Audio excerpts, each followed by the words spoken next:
El Señor les bendiga. Bueno, estamos aquí como cada día para compartir un pensamiento de la palabra del Señor y el día de hoy vamos a tomar el libro de Malaquías. Es la primera vez en todas las meditaciones de esta cuarentena que tomamos este libro.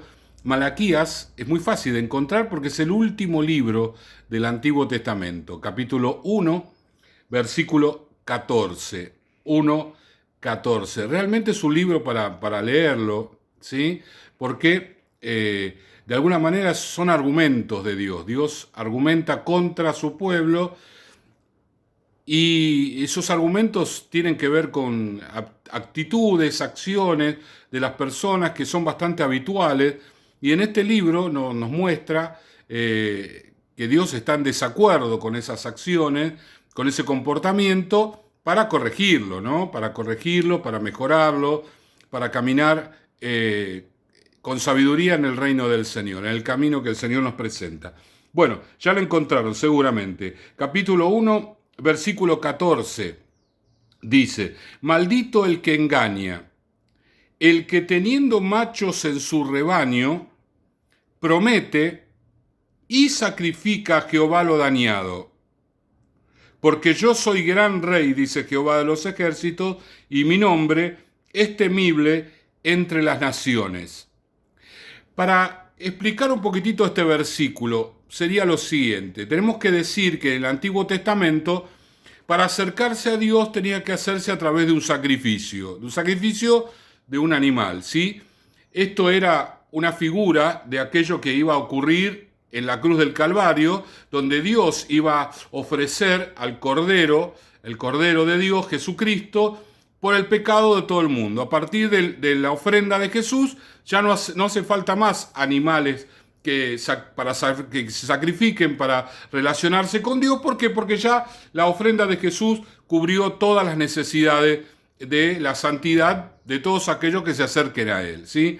Pero antes de Jesús, en el pueblo de Israel sucedía esto, ¿no? Tenía que presentar sacrificio.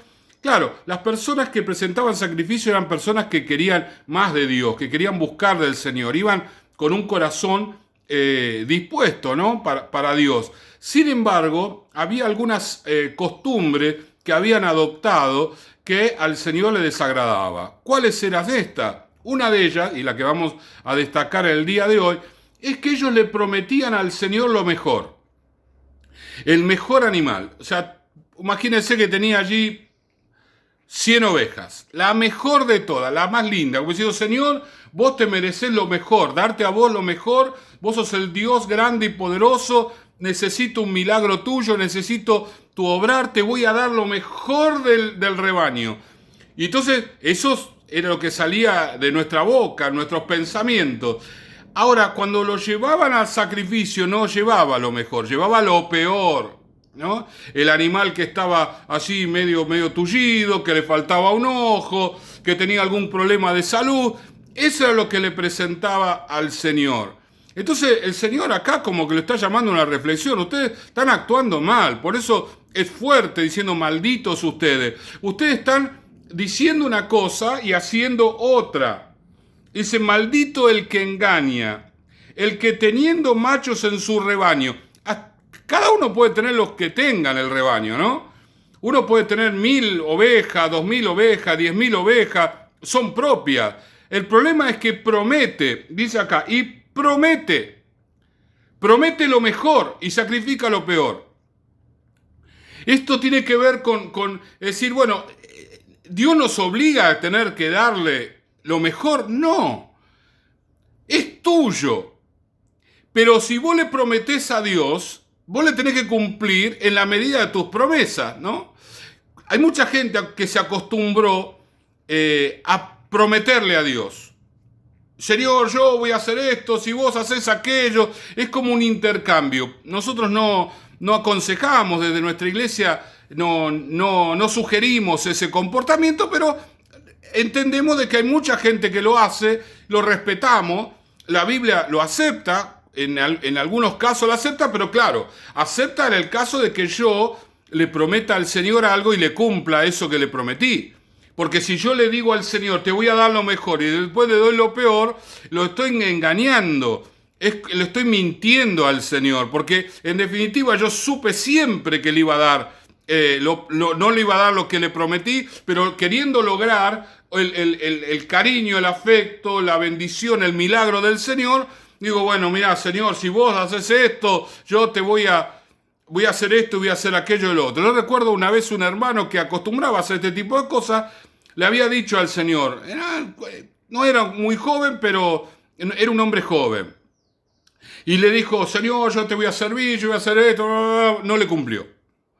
La cosa es que cuando llega a una edad, él enferma gravemente, estaba internado en terapia intensiva y el pronóstico era que se moría. Entonces él se acuerda que le prometió al Señor y no le cumplió y le dice ahí en la terapia intensiva, Señor, yo te prometí esto y no te cumplí. Ahora yo te pido que me des la oportunidad, que me sanes y me des la oportunidad de servirte, de cumplir a esta edad todo lo que yo te prometí. Y Dios lo hizo, Dios lo sanó, lo sacó de la terapia intensiva y le dio no muchos años porque ya era una persona mayor, rondaba los 70 años, pero los últimos años donde él vivió, él trabajó para el Señor como nunca antes lo había hecho, se comportó de acuerdo a sus palabras y bueno, el Señor se lo llevó a su presencia y se nos adelantó allí en el cielo. A Dios le agrada que si le llegamos a prometer, que le cumplamos. Hay otro pasaje que podríamos leer, búsquelo después usted, porque el tiempo es corto, en Eclesiastés, capítulo 5, dice, cuando fueres a la casa de Dios, guarda tu pie, y acércate más para oír que para ofrecer el sacrificio de los necios, porque no saben que hacen mal. ¿Cuál es? El de prometer, prometer y prometer. No te des prisa con tu boca, ni tu corazón se apresura a proferir palabra delante de Dios, porque Dios está en el cielo y tú sobre la tierra, por tanto, sean pocas tus palabras, ¿sí? No tratando de persuadir a Dios, de conmover a Dios, porque a Dios lo conmueve la fe, no las palabras, porque de la mucha ocupación viene el sueño y de la multitud de las palabras la voz del necio. El que mucho habla, mucho mete la pata, ¿no? Decimos ahora en un proverbio actual. Cuando a Dios haces promesa, no tardes en cumplirla, porque Él no se complace en los insensatos, cumple lo que prometes. Y allí es donde uno se toma para no aconsejar esto. Dice, mejor es que no prometas y no que prometas y no cumplas. Mucha gente en estos días de cuarentena, quizá porque tienen esa costumbre, esa forma, la han adoptado de hace mucho tiempo, le han prometido a Dios, Señor, si vos haces esto, yo voy a hacer lo otro, Señor, te pido esto, en sus oraciones, ¿no? Bueno, lo que hay que saber es que si le prometés a Dios, le tenés que cumplir de acuerdo a lo que le prometiste. Y al Señor, qué sé yo, no le agrada esas promesas que tienen que ver con la idolatría. Yo recuerdo que cuando yo estuve muy enfermo, tenía 10 años, le prometieron a un Dios que sanaba, que yo iba a llevar la imagen del Dios ese toda mi vida y andaba con la medallita de él por todos lados. No, ese tipo de promesas no. Las promesas que tienen que ver con comprometerse nosotros con Dios, con darle nuestro corazón, darle nuestro tiempo, nuestro servicio, la mejora de nuestra vida, el orden de las cosas, ¿sí? Pedirle al Señor, ayúdame, porque yo quiero que mi vida sea una vida rendida a ti, quiero que el Espíritu Santo tome control, tome gobierno. Esas son las cosas que al Señor le agradan, cuando Él es parte de nuestra vida, no cuando uno tiene que ir caminando a un lado o tiene que comprar una vela o comprar allí una espiga, quedarse toda la noche en un lugar esperando que abra las puertas. Esas son costumbres que no lo conmueven a Dios. A Dios lo conmueve dos cosas, la fe y la disposición del corazón. Cuando una persona tiene fe, conmueve a Dios. Jesús, cuando un centurión le habló con fe, dijo, oh, quedó asombrado, en Israel no he hallado tanta fe. Y también al Señor dice que el corazón contrito y humillado no lo desprecia. Esas son las cosas que al Señor le agrada. Si le vas a prometer algo al Señor, prometele de ese tipo de cosas. Es decir, que vos vas a cumplir cosas en fe y en servicio, en rendición, y no en hacer cosas, en alcanzar cosas, en comprar cosas. Porque el Señor lo que quiere es que nosotros realmente estemos en una relación personal y íntima con el Señor, ¿sí? Pero si realmente le vas a decir, Señor, yo a partir de este momento voy a caminar contigo, voy a servirte, cumplile al Señor, cumplile. Porque Dios es gran rey. Y si le prometemos el animal gordo, le prometemos lo mejor que tenemos, tenemos que darle lo que le prometimos. Tenemos que cumplirle al Señor en aquello que le prometimos y no en aquello que después nos arrepentimos y le estamos dando al Señor algo que no tiene ese mismo valor de aquello primero que cumplimos. En definitiva y resumiendo, al Señor le agrada las promesas que tienen que ver con su servicio.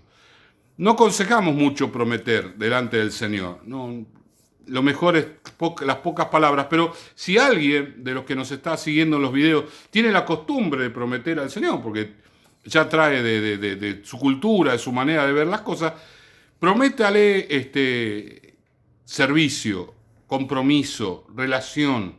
Abra su corazón con el Señor y dele a Dios lo mejor de su corazón, porque eso es los sacrificios que a Dios le agrada. El corazón contrito y humillado, el Señor no lo va a despreciar. Oramos, Señor y Padre, te damos gracias en este día, Señor, gracias por todo lo que tú estás haciendo, lo que vemos y lo que no vemos.